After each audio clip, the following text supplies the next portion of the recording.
اظہار محبت کی جرت بھی ہونی چاہیے اور اظہار محبت کا سلیقہ بھی ہونا چاہیے.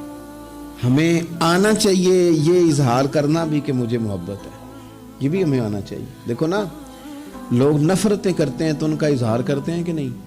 اور مجھے جی یہ بات نہیں پسند، ناراض نہ ہوئیے گا، میں نہیں اس بات کو یہ ایک تو کہنے کی طاقت ہے، تو یہ کہنے کی طاقت کیوں نہیں کہ مجھے آپ سے محبت ہے؟ یہ کہنے کی بھی تو طاقت ہونی چاہیے نا. اس نے کہا تھا کہ اب تو دشمن کی اداؤں پہ بھی پیار آتا ہے، تیری الفت نے محبت میری عادت ہی کر دی.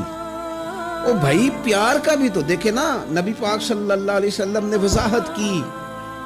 حضور فرمانے لگے جب تم کسی سے محبت کرو تو اسے بتاؤ کہ میں تم سے محبت کرتا ہوں. مشکات دیکھیے نا، حدیث موجود ہے، فرمایا اسے کہو میں تم سے محبت کرتا ہوں. معنی کیا ہے؟ اسے بتاؤ تاکہ اس کے دل میں بھی تمہاری محبت پیدا ہو.